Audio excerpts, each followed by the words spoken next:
Hola, te doy la bienvenida a Encuentros. Soy Juan Manuel Pérez García, escritor, editor y docente, y a través de Spaces, una útil herramienta de Twitter, te invito a conversar sobre literatura, arte y cultura. El día de hoy continuaremos con la segunda parte de la conversación con Javier Quirze, escritor español de novela negra y autor de El extraño caso de Hermann Klein. La charla se centra en su obra. Te recomiendo nos acompañes porque estoy seguro que pasaremos muy grato momento y compartiremos ideas, experiencias y proyectos, pero sobre todo, lo que más deseo es que reflexionemos juntos.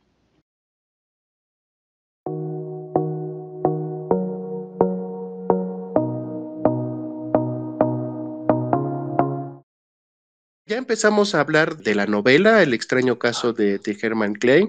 Ya hablamos un poquito sobre el género para irlo conociendo también de mejor manera.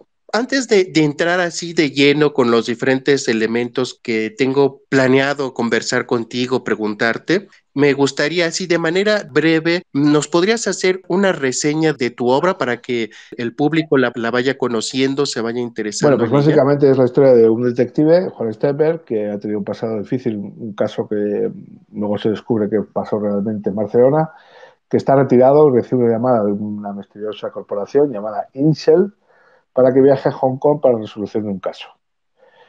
Después de un momento de duda, finalmente viaja a Hong Kong y ahí se le presenta tiene una reunión con los principales socios porque uno de sus principales miembros ha desaparecido con información muy importante sobre la construcción de una pirámide en Kowloon, que es un barrio muy populoso de Hong Kong. Entonces, ese proyecto se ha quedado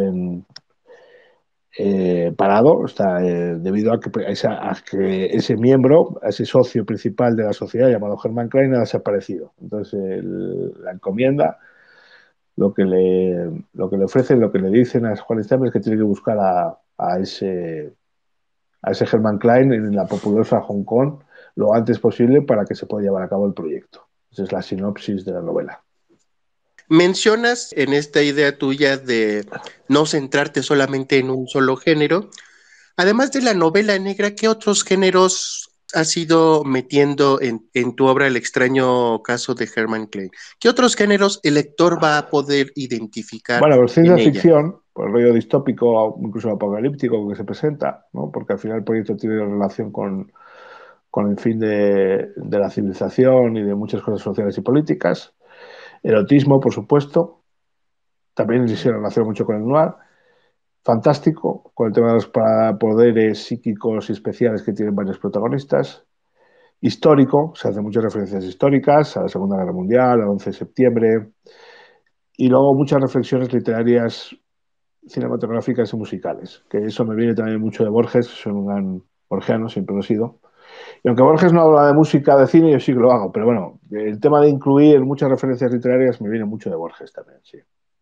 Ok, mientras leía tu novela, me di cuenta que, bueno, hay dos elementos, ya lo mencionaste también tú, dos elementos de intriga que se desarrollan de manera paralela. O sea, por una parte es buscar, Juan Steinberg tiene la obligación de buscar a Hermann Klein, encontrarlo para que el proyecto se pueda concluir, pero también el protagonista, y lo que has venido mencionando, algo ocurrió en el pasado en la vida de Juan Steinberg en Barcelona que lo tenía en un estado de depresión y a lo largo de la obra pues lo vas desarrollando ambos elementos de intriga y vas generando eso, ¿no? Expectativas en el lector. ¿Qué elementos narrativos has empleado para precisamente tener la atención del lector a tu obra constantemente? Bueno, a ver, hay datos escondidos, hay mucho ritmo, mucha velocidad y luego la novela es corta. Yo creo que es más difícil, evidentemente, por un tema de tiempos, ¿no? El mantener la intriga, el suspense en una novela muy larga, ¿vale? Entonces, al ser corta, todo va a evolucionar muy rápido y también se intenta transmitir la liquidez y la velocidad y el estrés y la angustia que se puede vivir en una gran capital, en una gran metrópolis en el siglo XXI. Es decir, no solo es una cuestión narrativa, sino también de ambientación, ¿no? Es decir, que el propio lector se sienta angustiado, vamos a decir, por toda esa velocidad. También suceden cosas en varias, o se hace referencia a varias ciudades aparte de Hong Kong, porque ya es un mundo globalizado. En fin, una serie de cosas que creo que son muy actuales, muy contemporáneas. Bueno, yo cuando la estaba leyendo, a mí me parecía de este uso de tu parte de lo que es la visión, ¿no? Obviamente Juan Steinberg llega a Hong Kong, se empieza a entrevistar en principio con la persona que lo contrata, después con los demás socios, todo con el objeto de saber el paradero de Eso es. Herman Klein. Pero esta parte de la visión, o sea, cada personaje tiene una visión de Correcto. Herman Klein o la parte que lo conoció o lo que Eso lo es. trata. Y en estas pequeñas dosis de cada una de las visiones de los personajes, haces que el lector vaya armando el rompecabezas al mismo tiempo que el protagonista. Y a mí eso es lo que me gustó mucho, me llamó la atención, este manejo de las distintas visiones que cada personaje Eso es. tiene. Entonces, lo mismo ocurre con el caso de Juan Steinberg. Desde el principio nos mencionas que algo sucedió en Eso Barcelona, es. pero no lo vamos a saber sino hasta el último Sí, capítulo, bueno, en el penúltimo, sí. cual, sí, en el penúltimo, cuando está hablando con este comandante Sí, español que viene para llevarse a Juan Steinberg a España. Hasta el penúltimo sabemos qué es lo que ocurrió con Juan Steinberg. Pero antes nos has dado así como con gotero pequeñas pistas que, bueno, en mi caso, pues yo estaba siempre atento, ¿no? En espera de que nos fueras dando información. Y eso es para mí un mérito en el caso de cómo manejas el suspenso, cómo manejas la expectativa del lector, ¿no? Y pues ahorita quería muy bien. comentarlo.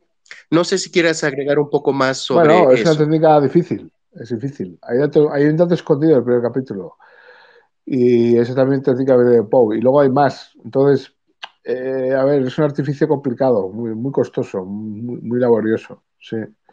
Y luego, bueno, cuando una persona te dice que evidentemente le causa intriga, interés o angustia, o en qué sentido tiene todas esas sensaciones con la lectura, pues evidentemente es una recompensa para un autor, ¿no?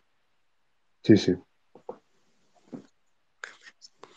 Otro aspecto que lo veníamos conversando en cuanto estábamos organizando toda esta conversación y que yo también lo iba leyendo la obra y lo iba detectando y decía, creo que va por aquí, es la estructura, ¿no? Obviamente toda novela debe de tener una buena Sí, estructura.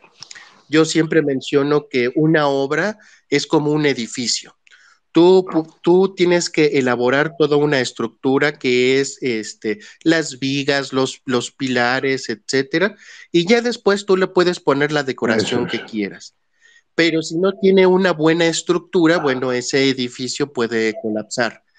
Y en el extraño caso de Herman Klein, la estructura, lo que fui descubriendo es este planteamiento que Joseph Campbell propone en su obra El héroe de las mil caras, que es el camino del Correcto. héroe. Ahí háblanos sobre esto, sobre este recorrido o Sí, este planteamiento de Joseph Joseph Campbell Campbell. lo que hace es un planteamiento que luego se ha utilizado también a muchos guiones cinematográficos, como Star Wars, también viene muchos de los anillos, Tolkien, que es el camino del héroe, ¿no? Que es decir, las distintas fases que tiene que superar el héroe para llegar a serlo. Desde lo que es el primer contacto con la realidad a superar una serie de pruebas, sí. Y tiene mucha relación con mi argumento de la novela, sí. Es correcto. Rápidamente para quienes después puedan acceder a esta conversación en mi canal de YouTube. Son 12 fases las que Joseph Campbell Sí, propone. El uno, el mundo ordinario. Dos, la llamada a la aventura. Tres, rechazo a la llamada. Cuatro, encuentro con el mentor. Cinco, cruzando el umbral. Seis, pruebas y aliados y enemigos. Siete, acercamiento. Ocho, la gran prueba. Nueve, recompensa. 10, el camino de vuelta. 11, resurrección del héroe. 12, regreso con el elixir, ¿no? Ahorita nada más las correcto. enlisté Obviamente, cada una de estas fases, pues tiene un desarrollo, merece más explicación, pero bueno, ahorita por cuestiones de tiempo no nos vamos a detener mucho en ello, pero en el caso de Hermann Klein, a mí me pareció identificar así con claridad los 4 primeros pasos. El mundo ordinario, obviamente, Juan Steinberg se encontraba en Burgos, había ocurrido lo de Barcelona y se encontraba pues en un estado emocional complicado cuando recibe la llamada para que vaya a Hong Kong. Entonces, de alguna forma, todo esto es parte del mundo ordinario, es parte del trabajo de un investigador, de repente lo llaman para un caso. Después viene, conforme hace sus investigaciones y va descubriendo todo este entramado un poco conspiranoico de querer dominar el mundo Sí, y que va descubriendo también a este grupo un tanto secta, lo invitan a ser parte de eso. Ahí sería el segundo elemento, la llamada de la correcto. aventura. Lo invitan a ser parte de toda esta conspiración y él lo rechaza. Ahí tenemos el tercer elemento. Y finalmente, en el último capítulo de tu obra, tiene este encuentro con Hermann Klein, quien de alguna forma le revela un poco más del misterio que has estado manejando alrededor de la obra, y ahí podríamos tener este cuarto elemento o esta cuarta fase del camino del héroe, el encuentro con el mentor. Hermann Klein va a ser una especie de mentor en la obra de Juan Steinberg, y de alguna forma le da la batuta. Correcto. ¿Cómo ves interpretación de la estructura de esta novela, El extraño caso Pues de sí, Hermann esto Klein? creo que tiene mucha relación con lo que has comentado. Efectivamente, hay una serie de fases, ¿no? Desde la primera llamada a luego, posteriormente, la presentación de lo que es el caso, cuando le entregan el trabajo, a luego, posteriormente, las distintas fases que tiene que superar, incluida una de las más importantes, que es la superación de su pasado, que eso también tiene mucha trascendencia en la novela, como bien sabes. Entonces, hay un juego de espejos, está el detective principal, la persona desaparecida, que también es muy interesante desde el punto de vista, bueno, no solo porque está desaparecida, sino porque todo el rastro, todo el trabajo que ha hecho, el libro que ha escrito, cuáles son sus reflexiones filosóficas y existenciales y políticas, la importancia que tiene el proyecto en un mundo globalizado, en una sociedad líquida, en que se han perdido todos los valores personales, profesionales, cómo se habla de los viejos tiempos, de los nuevos, y quiénes somos y a dónde vamos, ¿no? Que es un poco también la reflexión principal, reflexión filosófica y también de la novela.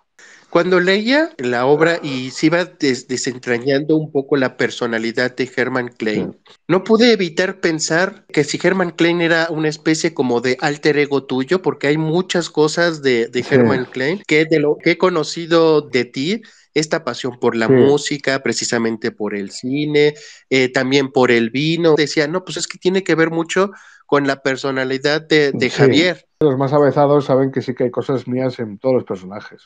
No solo en Herman Klein, sino también en Juan Steinberg, por supuesto, y en alguno más.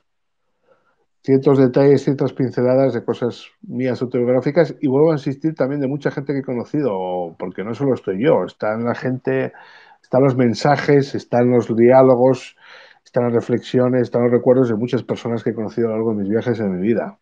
O sea, no es absolutamente todo autoficción o autobiográfico, sino también, no solo porque yo hable de mí o de mis experiencias personales, sino también de mucha gente que he conocido a lo largo de mi periplo personal, profesional y, por supuesto, literario, ¿no? También aparecen reflexiones o citas a grandes autores.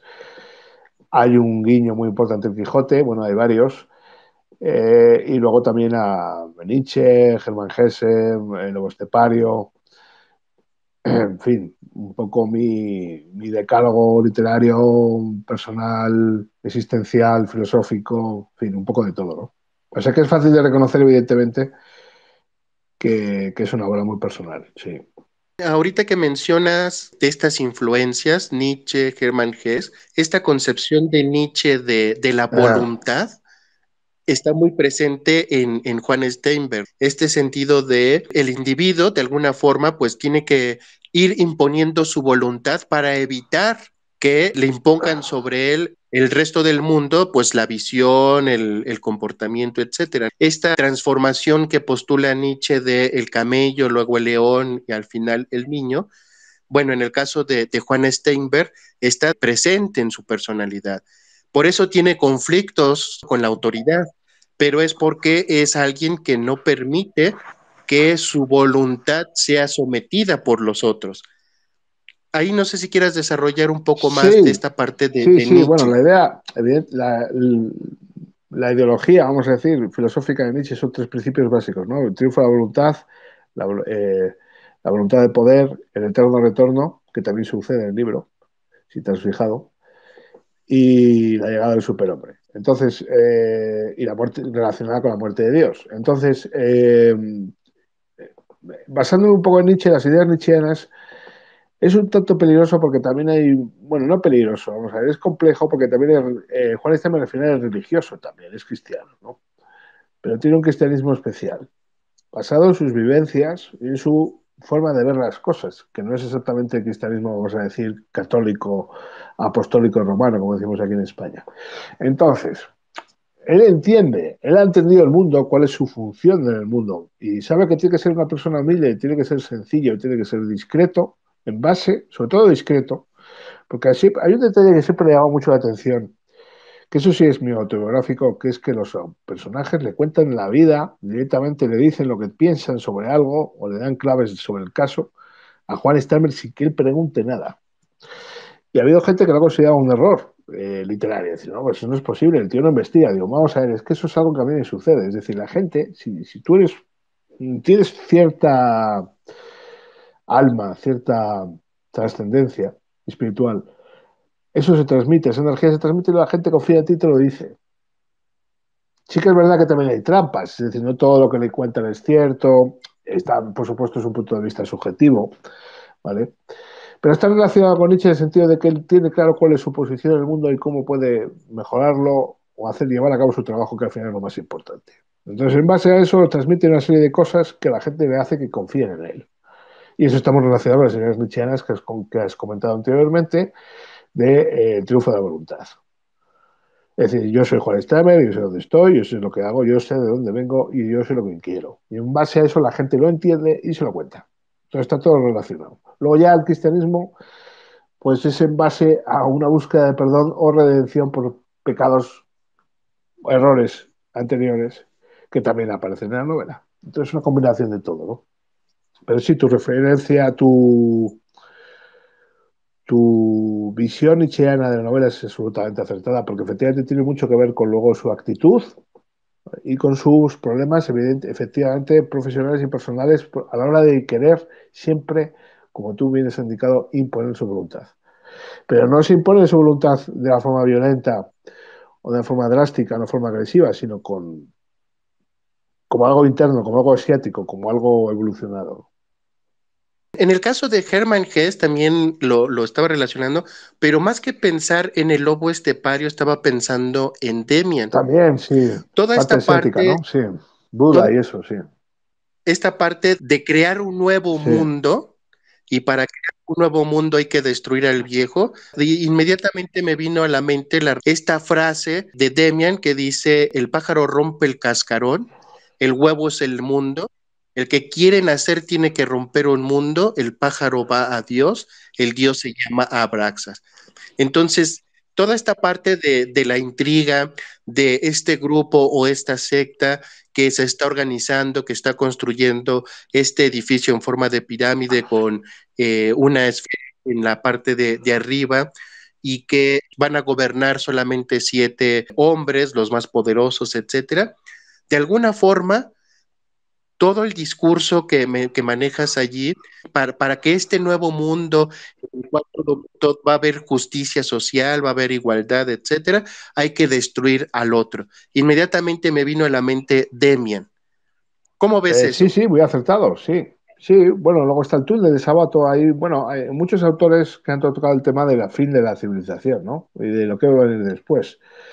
También se hacen muchas reflexiones lo que es la lucha del poder, contra el poder, es decir, cómo el individuo se enfrenta a no solo a la gran metrópolis físicamente, sino también al poder, es decir, al trabajo, en temas profesionales y en temas políticos y sociales, qué herramientas dispone el individuo para poder, digamos, buscar su sitio en el mundo y que se reconozcan sus derechos y se luche por la igualdad y por la justicia.